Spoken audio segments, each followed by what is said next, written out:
Բարև ձեզ, հարգելի ժողովուրդ, բարև երկիր, բարև ազգ։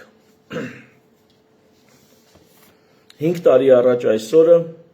սկսեց այսպես կոչված երկրորդ Արցախյան պատերազմը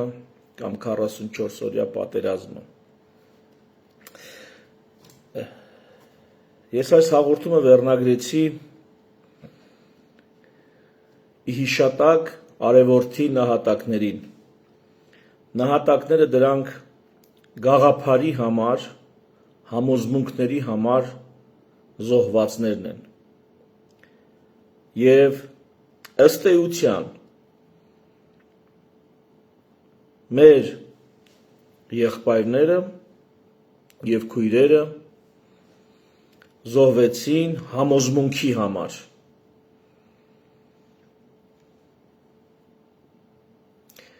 Այն համոզմունքի, որը այսօր վերափոխվում է, հերքվում է, վերաֆորմատավորվում է որպես իրական Հայաստանի կոնցեպտ։ Ինչու՞, որովհետև այդ համոզմունքով կան մարդիկ, ովքեր պետք է պատասխան տան անկախ դատարանի առաջ։ Այդ համոզմունքով, այդ համոզմունքի շարունակությունը ենթադրում է արդարադատության առաջ ծնկի գալ երկու ոտքով, ոչ այնպես, ինչպես Նիկոլ Փաշինյանը ծնկի եկավ ՔՊ ժողովի ժամանակ, մի ոտքով, այսպես խրոխտ ու ծնկի եկավ սեփական կուսակիցների առաջ, որոնց մի մասը հանցակից են Նիկոլ Փաշինյանին։ Բանդայի պարագլուխը ծնկի է գալի մի ոտքով,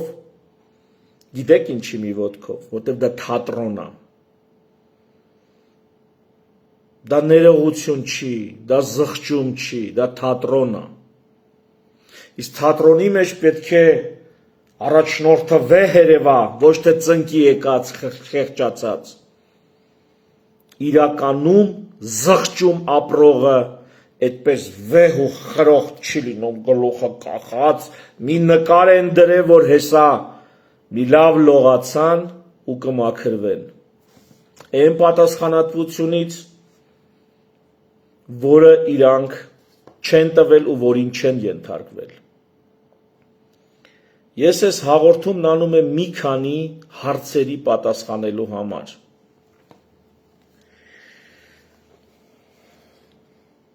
Բայց այդ հարցերին միջև գալը եկեք սկսենք 18 թվականից։ Սրա մասին բազմիցս խոսվել է։ Բայց 18 թվականին Սերժ Սարգսյանը, երբ իշխանությունը տալիս էր, հանձնում էր Նիկոլ Փաշինյանին որոշակի բեմականացմամբ, հենց այդ ժամանակ եմ ես ասել, հենց իր հրաժարական տալու օրն եմ ասել, թե հաջորդ օրը, որ սա բեմականացում է, բայց ես կարծում էի, որ լավ նպատակներով բեմականացում, ոչ թե ծուղակ, որի մեջ պիտի գցեն ազգին մոլորեցնելով մի ամբողջ ժողովուրդ։ Հենց նույն այդ ժամանակ թուրք ադրբեջանական զորավարժություններ էին, Նախիջևանում, Ադրբեջանում, չգիտեմ ովքեր կհիշեն։ Այդ զորավարժությունները ավարտվեցին, չգիտեմ ովքեր կհիշեն, Բաքվի ամբողջական հոսանքազրկումով, որը տևեց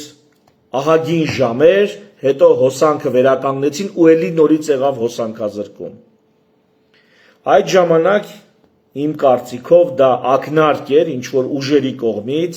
որոնք արգելակում էին Ադրբեջանին, ասում էին ոչ հիմա ժամանակը չի։ Նրանք զորավարժությունով սպառնում էին Հայաստանին եւ Արցախին,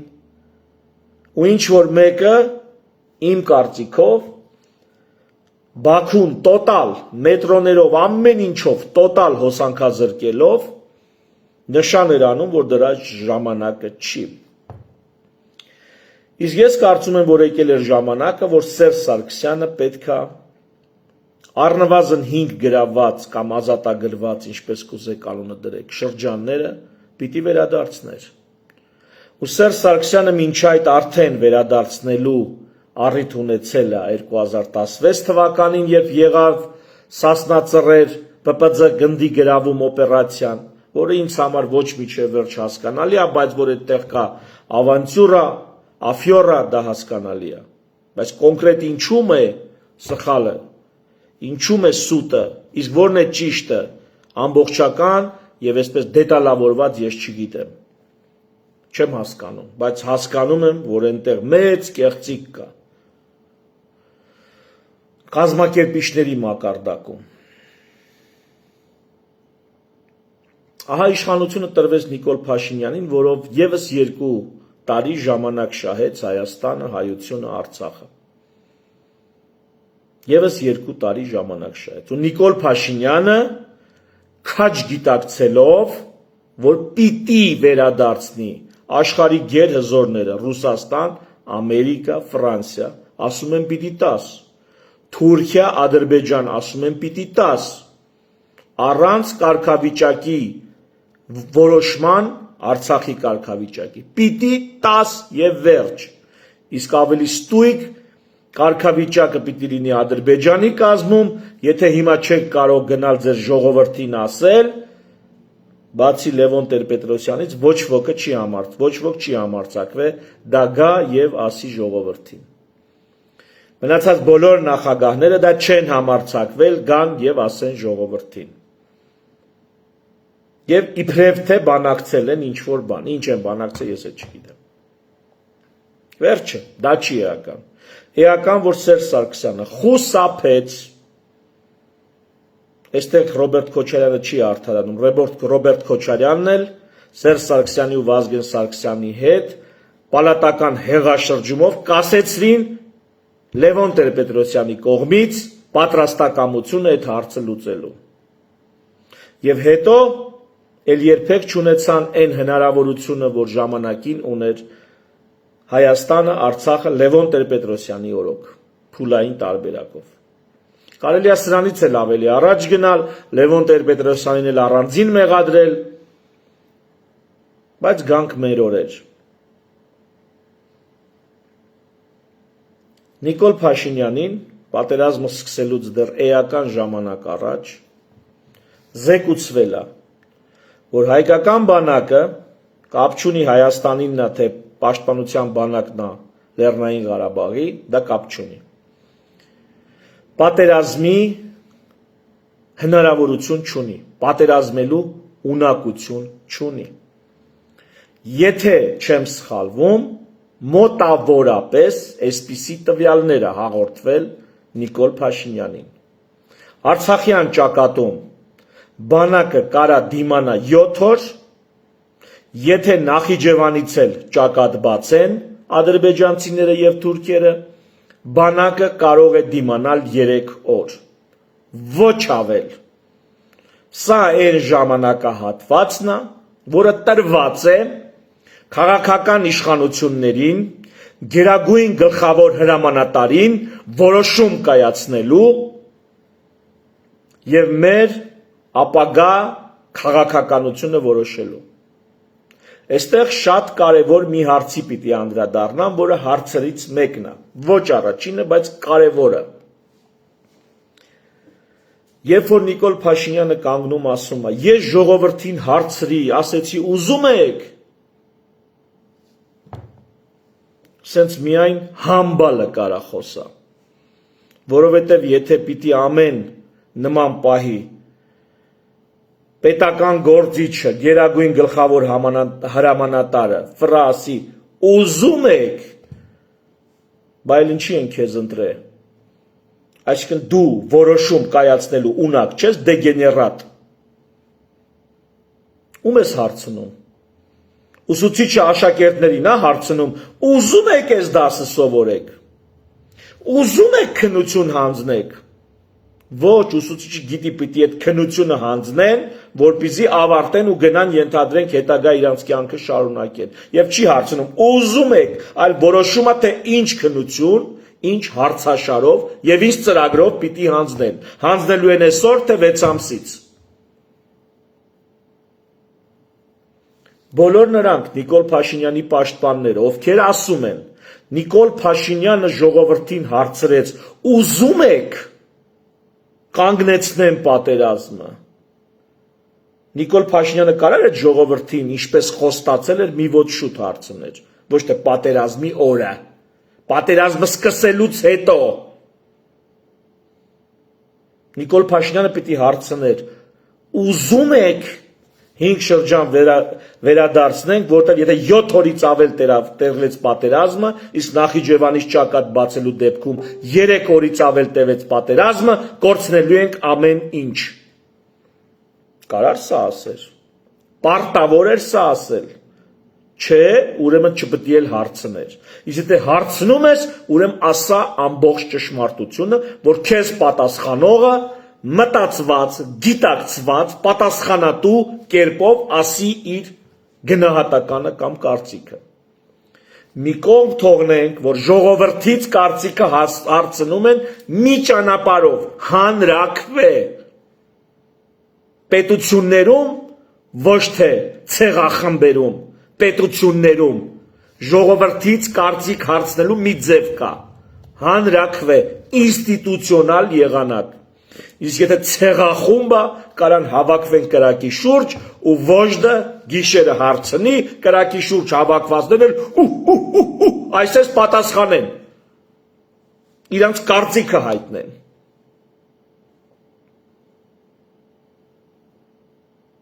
Ուրեմն սա առաջի դրվագը, ինչ վերաբերում է Նիկոլ Փաշինյանի հարցնելուն ժողովրդին։ Գլուխդ պատով ես տվել, թե հարցրել ես։ Բժշկության մեջ այսպիսի բան կա, սա շատ կարևոր կետ է, ես ուզում եմ մենք լինենք գիտակցված։ Իմ ընկերներն ասում են, Հայկ, դու հաճախ ժողովրդի ինտելեկտին ես հղում անում, այնինչ հույզերին պետք է հղում անես։ Պիտի հենվես ոչ թե մարդկանց ինտելեկտի, այլ հուզականության վրա։ Ինչ անեմ, ես էլ այսպիսին եմ։ Ինտելեկտով եմ կարողանում հաղորդակցվել։ Հույզերով էլ կարամ, բայց դա լուրջ խոսակցություն չի լինի արդեն։ Բժիշկը երբ որ պացիենտին ասում է, ուզում ես այս բուժումը կամ այս վիրահատությունը եւ նա ասում է, չէ, բժիշկը պարտավոր է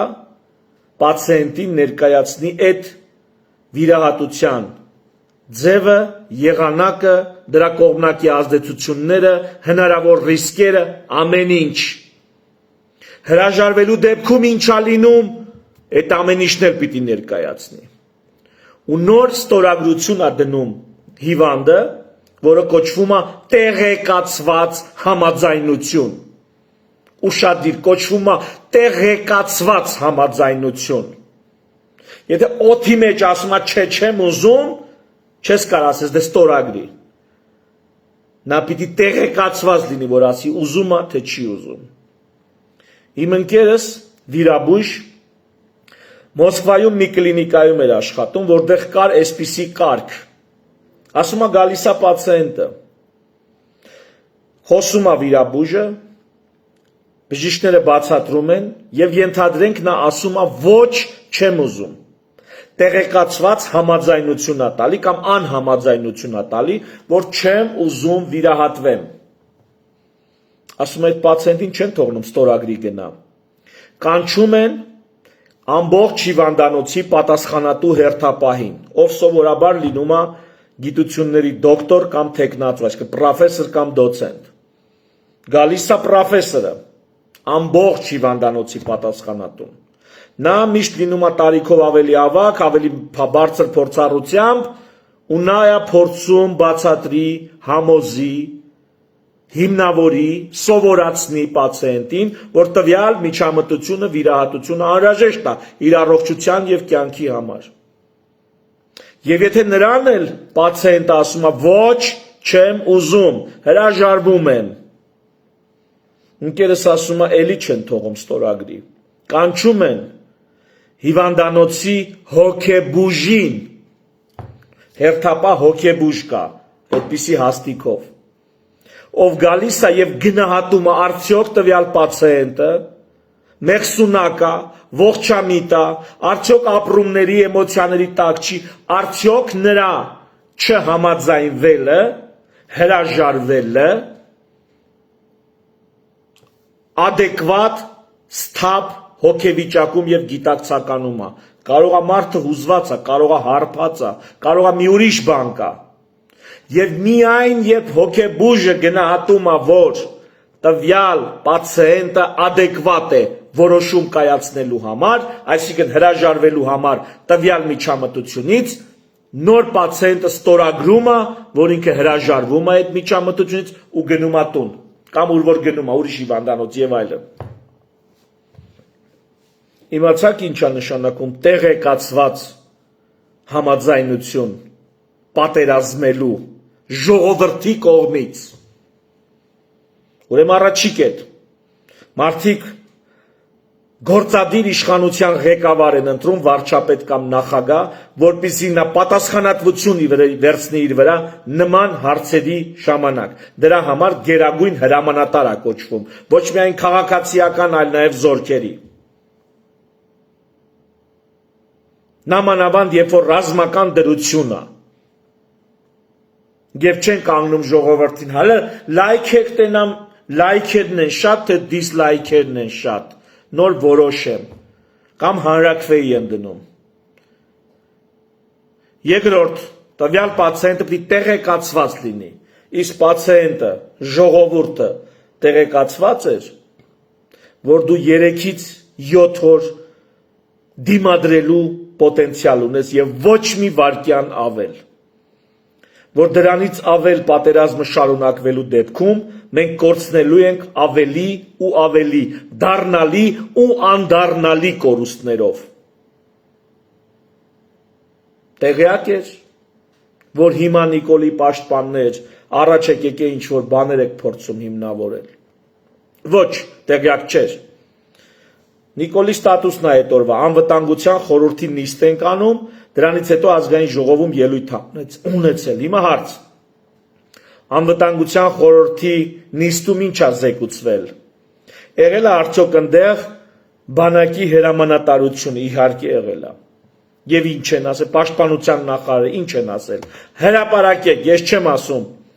թղթերը հրապարակեք, թե Մինսկի խումբը ինչ էր ձեզ առաջարկում 19 թվականին, որից դուք հրաժարվել եք։ Դուք ինձ հրապարակեք անվտանգության խորհրդի նիստի ձեր զրույցն ու եզրահանգումը։ Ինչ էին ասում այդտեղ։ Կփրթենք, թափենք, պրոբլեմ չկա, հա։ Թեկուզ ազգային ժողովում հիմա վիդեո են տարածում, որտեղ Էդմոն Մանուկյանը կամ ասա վայ մամա ջան, ԲՀԿ-ից մի խոսքով Զոհրաբյանը, Նաիրա Զոհրաբյանը ասում են, որ պետք է պատերազմենք եւ այլն, իա։ Դուք ներկայացրել եք ազգային ժողովին, որ մենք չունենք պատերազմելու պոտենցիալ, որ այն ամբողջ լեգենդը տարածաշրջանի ամենամարտունակ բանակի մասին վաղուց իրականությանը չի համապատասխանում։ Դուք դա ներկայացրել եք։ Ոչ, այսինքն ձեր այդ պահին դեմոկրատիա խաղալը ընդամենը մանիպուլյացիայի ձև է եղել։ Ընդամենը մանիպուլյացիայի ձև։ Ու դուք քաջ գիտակցելով, որ մենք մտնում ենք մեծ հարվածի տակ ու լինելու է բացառապես կորուստներ ու ոչինչ չենք շահելու, հայտարարել եք, պարոն Փաշինյան։ Ինչ էլ լինի, մենք մեզ պարտված չենք ճանաչի։ Դուք արդեն գիտեիք ինչա լինելու։ Դա փաստագրված է։ Ավելի ուշ դուք ասել էիք, հայտարարել եք, եթե ասեի ողջ ճշմարտությունը, եթե չէի կարող, ես ինքս ինձ չէի կարող ասել եք, այսինքն կար թաքցված ճշմարտություն։ Մի ուրիշ առիթով ասել եք, եթե տայինք էլի նույններ լինելու պարզապես առանց պատերազմի։ Այն գլխից կարելի է սենց արդյունքը հասնել առանց պատերազմի։ Մի ուրիշ դեպքում ասել եք, որ ձեզ դավաճան կասեին, եթե դուք վարվեիք ողջամիտ adekvat։ Դուք իմացել եք, ինչի տակ եք մտցնում երկիրը։ Զինվորականները, ծայրահեղ հայրենասերները, կամ ծայրահեղական հայրենասերները կարող են ոգևորությունից ելնելով կամ որպես մարդիկ պատրաստ լինեն ցանկացած դեպքում իրենց կյանքը նվիրաբերել, բայց դուք իրավունք ունեք նրանց կյանքի հետ այդ տեսակ մանիպուլյացիաներ անել։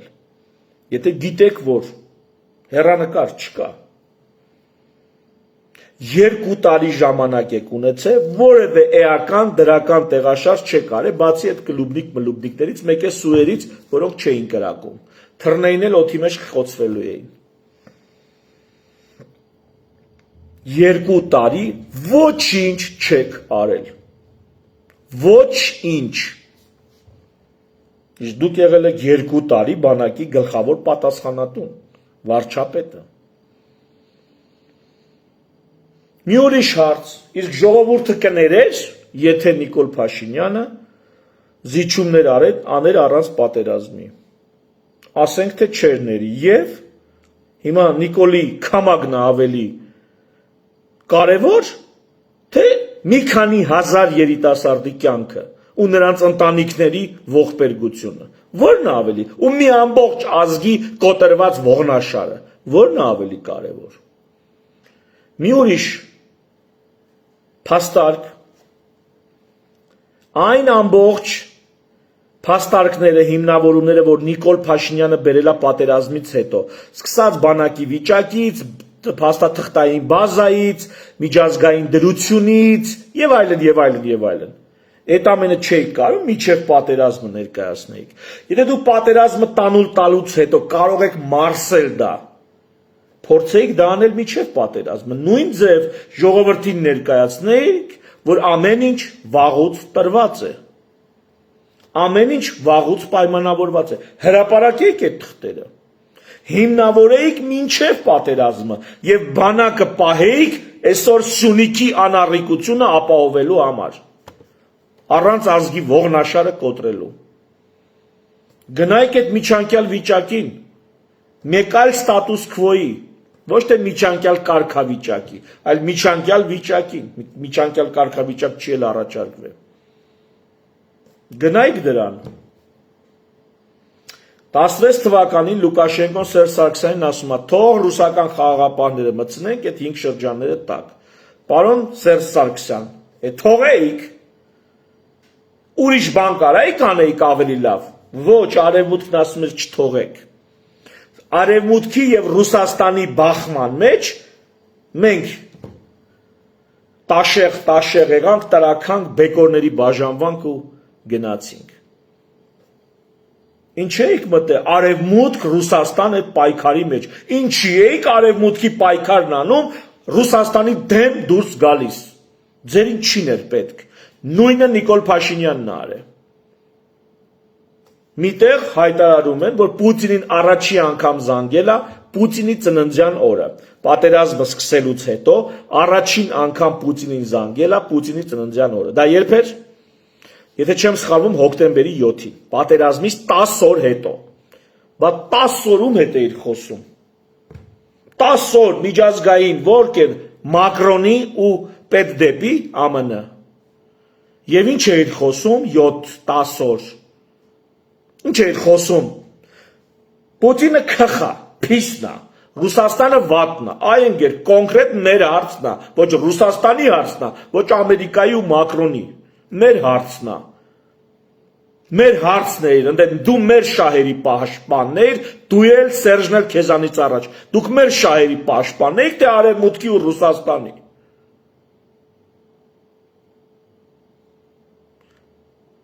Եվ առաջի անգամ Պուտինի ծննդյան օրը զանգում շնորհավորում է, ձեռի հետ ասում է, բա սենց է վիճակը։ Անկախ էիր խաղում, բան չի այդքան կախման մեջ։ Մակրոնից ու պետդեպարտամենտից ԱՄՆ։ Եվ ինչ արեց Մակրոնն ու ԱՄՆ պետդեպը, կանգնեցրեց պատերազմը։ Իսկ Պուտինը առնվազն հոկտեմբերի 19-ի համար, երբ զոհերի կեսն էինք տվել այն ընդհանուրի, որ հետո պիտի լինի, մինչև 44 օրի ավարտը, էլի առաջարկել է։ Ու ըստ Պուտինի ինչ որ արևմուտքը, թե Մակրոնը ավելի լավ բան է իբր թե առաջարկ է, դուք հրաժարվել եք, հետո գնացել եք Միացյալ Նահանգներ ու Միացյալ Նահանգներում 3 մատի կոմբինացիա ստանալուց հետո վերադառնում եք, երբ որ արդեն Շուշի են ձեզնից ուզում։ Ու սպասում եք, թե Շուշին երբ պիտի գրավեն, որտեվ էդ էին ուզում, Ռուսաստանը էդ է խոսացել։ Ցավոտ զիջումների ձեր հայտարարությունը հիշում եք պարոն վարչապետ, ժողովուրդը դժգոհեց, որտեղ դուք եք նաստրոյննարե հաղթելու ենք, դուք եք խոստացել հաղթելու ենք, իմանալով որ շանս չունենք։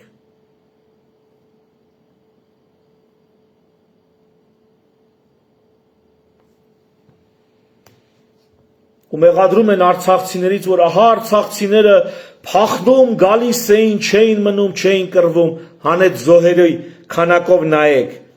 թե բնակչության պրոպորցիայով ինչքան զոհ են տվել արցախցիները, հետո խոսեք, կռվում էին, թե ինչ էին անում։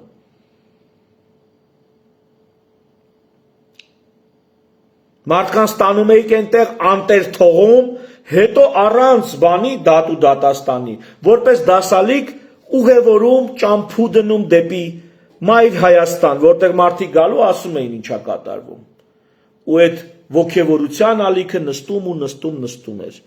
Պետական ծրագիր չէր, պարտվելուն ուղված։ Պետական ծրագիր չէր, բարոյալքել սեփական ժողովրդին, ինտերնետը չանջատել, չմոբիլիզացնել, ուժերը։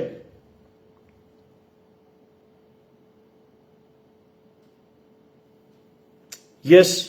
ձեզ չեմ մեղադրում թույլ երկրի առաջնորդ լինելու մեջ, որը տասնյակ տարիներ թուլացրել են ձեզանից առաջ եղած սրիկաները, ներքին թշնամու հետ համագործակցելով, Սերժ Սարգսյան,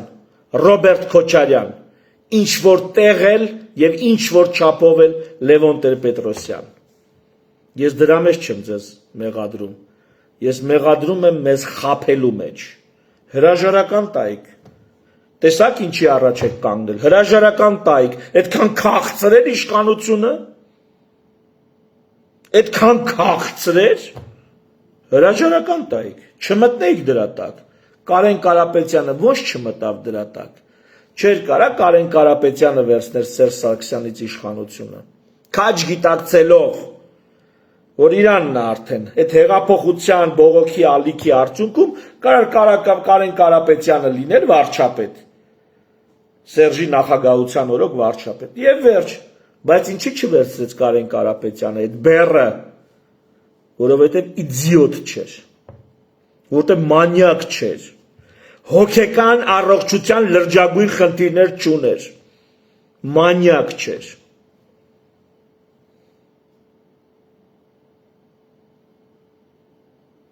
Դու էլ հրաժարվեիր, բայց դու մանյակ ես, դու ոնց կհրաժարվեիր։ Քեզ հանդուրժել ենք, ընտրված ես եղել, ճար չունեինք, գոնե 21 թվին, հանդուրժել ենք, ասել ենք, գոնե Զանգեզուրի հարցը անառիկ, անձեռմխելի կպահի։ Գնացիր Ամերիկա, անխոչնդոտ ճանապարհ խոստվեցիր։ Դու կդրվել ես քնությունից, համբալ։ Դու քո հետի այդ եզերն էլ հետը, տղեկ դատարանի առաջ եք կանգնելու։ Աղջիկների համար այդ բանը չեմ ասի, բայց տղեկ դուք դատարանի առաջ եք կանգնելու։ Ու արդարադատությունա ձեր հանդեպ լնելու։ Հելեկոտ իջնեք ցած։ Այս ազգը ձեզ արդարադատության է ենթարկելու, չեք պատկերացնում։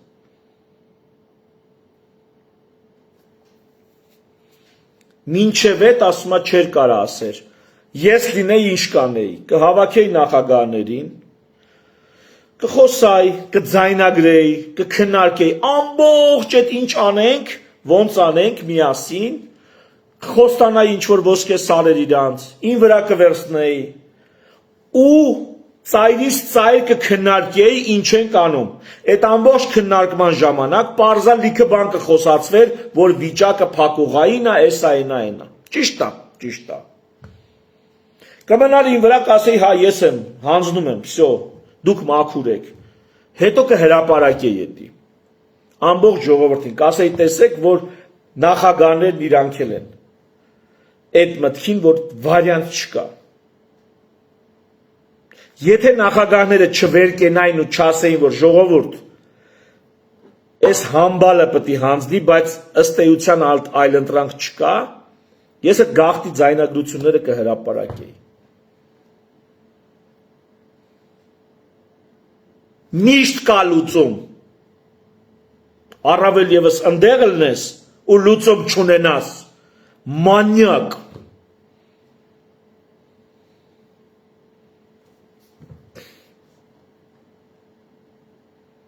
էլ ինչ կա, որ սրանք խոսում են, իբրև արդարացում, ձեզ արդարացում չկա,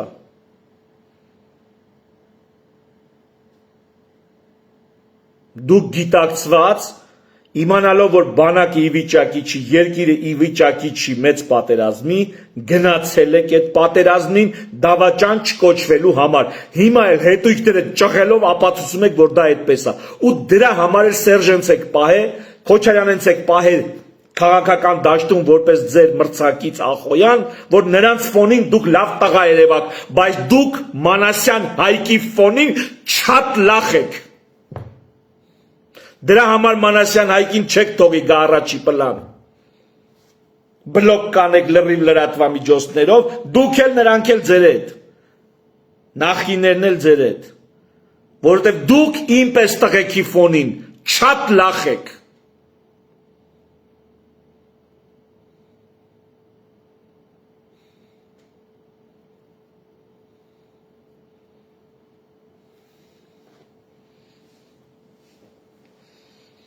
Նիկոլենք արտաքին թռչնամու հետ համագործակցելով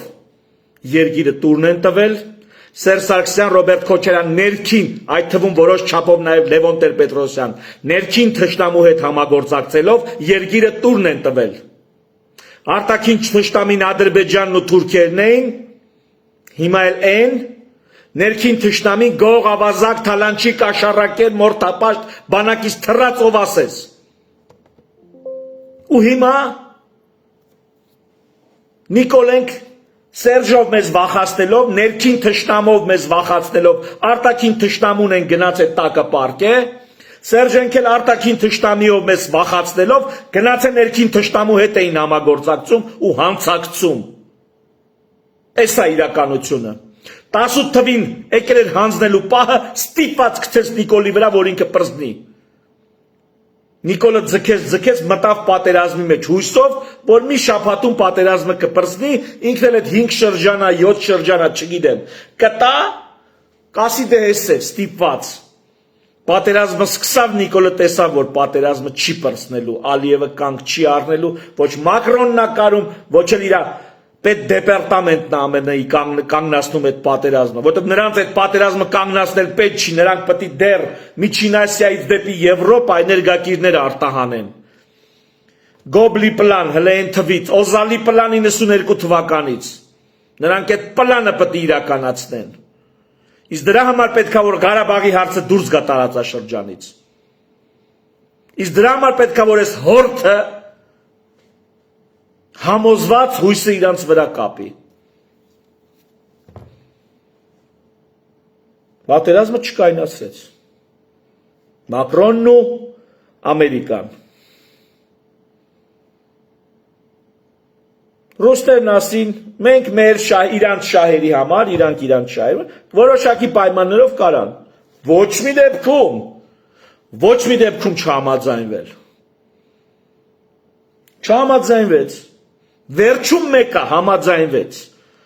բա միջև վերջ չհամաձայնվեիր, դե հենց տենց էլ եղավ, միջև վերջ չհամաձայնվավ, վերջում ի հեճուկս քեզ ռուսները Ադրբեջանի հետ էդի արեցին, ի հեճուկս քեզ ու քո Մակրոնու պետդեպերի,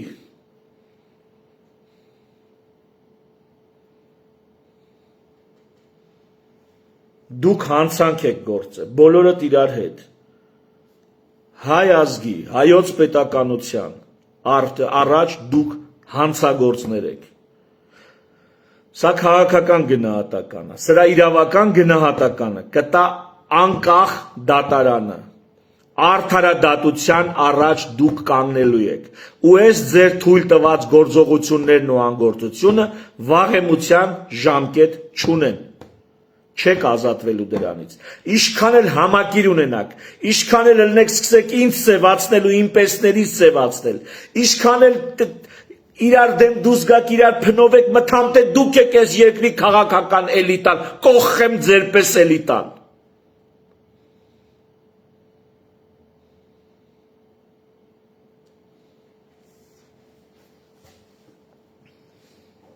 հիմա էլ ծնկի ագալի հայոց սնուցող մայրեր,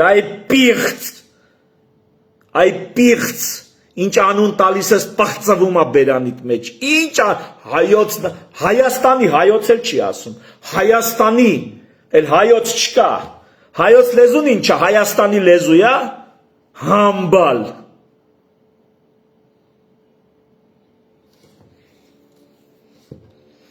հիմա այդ պասերով ընտրությունների են պատրաստվում,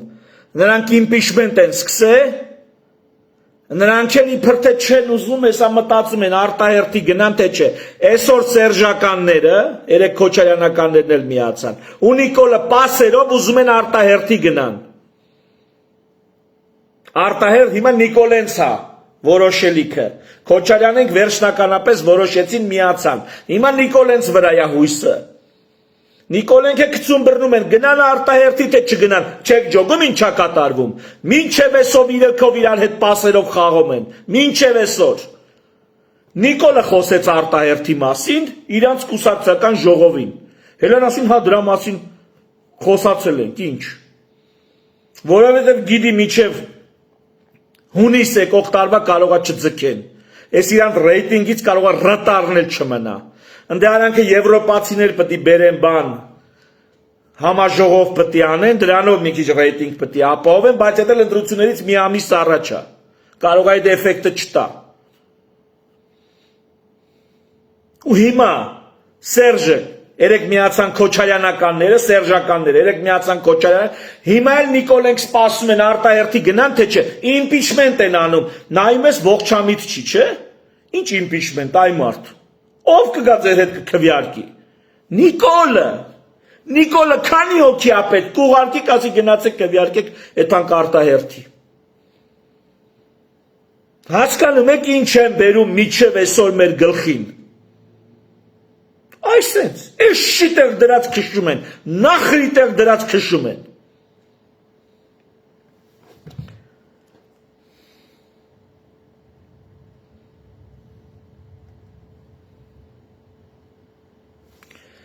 Ես էլ հոկտեմբերի 1-ին, հոկտեմբերի 1 20 թվական, ԱԱՑ-ի տարածած, ես էլ վիդեոյի հղումը, հեսա վիդեոն կդնեմ կտեսնեք, ես էլ ԱԱՑ-ի տարածած քարտեզը, որտեղ Շահումյանը մեր կողմից է, Աղդամը արդեն հանձնած է, Ֆիզուլին հանձնած է, պատերազմի 5-րդ օրն է, 4 օր հետո պատերազմից, ուրեմն Ջաբրայիլը հանձնած է, Ֆիզուլին հանձնած է, Աղդամը հանձնած է, Ես քարտեզը այն ժամանակ եմ տեսել ու հրապարակել։ Ես էլ այդ վիդեոն ձեզ եմ ցույց տալի, հիմա այդ վիդեոն մի հատ ձենը բարձրացնեմ, որ լսեք։ Այդ ժամանակվանից արդեն կասկածը սիրտս էր, չնայած միջև էլ սիրտս էր, բայց ավելի մեծ վախ ընկա։ Գործունեություն իրականացնելու համար ցուցաբերել է այլ օգնություն՝ ի վնաս Հայաստանի Հանրապետության տարածքային անձեռնխելիության եւ արտաքին անվտանգության։ Այսպես, քրեական գործով որպես մեղադրի Այդ քարտեզը տեղից է, այս էլ ազգային անվտանգության պաշտոնական կայքը։ Տեսակ։ Իրանց պաշտոնական կայքը։ Միջև հիմա այդ վիդեոն իրանց կայքում է։ Իվանաս Հայաստանի Հանրապետության տարածքային անձեռնխելիության եւ արտաքին անվտանգության։ Այսպես, քրեական գործով որպես մեղադրյալ ներգրաված անձ։ Տեսակ։ Իսկ ստե ասում էին եկեք, մեզի կոնկրետնի թիվ է պետք, կոտորել, որ չասեն դավաճան, բայց այդ տղեկը համոզմունքի համար էին գնում, գաղափարի համար էին գնում, այն համոզմունքի, որի կենթանի շարունակությունը հետևյալն է, սրանք պիտի կանգնեն արդարադատության առաջ ու ծնկի եկած երկու ոտով, ու ծնկի պիտի գան ոչ թե սեփական հանցակիցների, կուսակիցների առաջ, այլ ծնկի պիտի գան արդարադատության առաջ։ Եվ վերջում պիտի էլի հիշացնեմ, երեք կարդացել եմ, այսօր էլ պիտի կարդամ, հիմնադիր զավակներ նախաձեռնության, սահմանադրության սպասվելիք նախագծի նախաբանը, պրեամբուլան։ Մենք անվանադիր Հայկ Աղեղնավորից ծերող կյանքի և մշակույթի ժառանգներս ընդունում ենք Արարչի կողմից մեզ տրված առաքելությունը լինել և շարունակվել։ Ճանաչելով մարդու ազատությունը, կյանքի, սեփականության, հայրենիքի և յուրահատուկ լինելու իրավունքը, անձնական և ընտանեկան երջանկության հետապնդումը, որպես բացարձակ արժեքներ և դրանց իրագործումը որպես արդյունք մարդկային ներդաշնակ համակեցության, ինչպիսին է Հայաստանի Հանրապետությունը, որտեղ մարդիկ համախմբվում և համակարգվում են յուրաքանչյուրի կարիքները հոգալու, բնական իրավունքներն ապահովելու և ազատությունը երաշխավորելու համար։ Եվ ահա, արդարադատության, ներքին հանրային անդորի, արտաքին ոտնձգություններից միասնական պաշտպանության, համընդհանուր բարեկեցության տեսիլով, իսեր հայրենականի, մեզ ու մեր սերունդների համար հաստատում ենք Հայաստանի Հանրապետության այս սահմանադրությունը։ Գիշերը, որ կգնաք քնելու, գլուխներդ բարձի դնելուց, մի րոպե լռությամբ հարգեք այսօրվա հերոսների հիշատակը։ Նահատակներ են նրանք, ովքեր ընկել են հանուն գաղափարի, հանուն համոզմունքների, որի կենթանի շարունակությունն է, սրանք սկզբից մինչև վերջ պիտի կանգնեն արդար դատարանի ու արդարադատության առաջ, սրանք պիտի ծնկի գան արդարադատության առաջ։ Շնորհակալություն ուշադրության համար, ցտեսություն։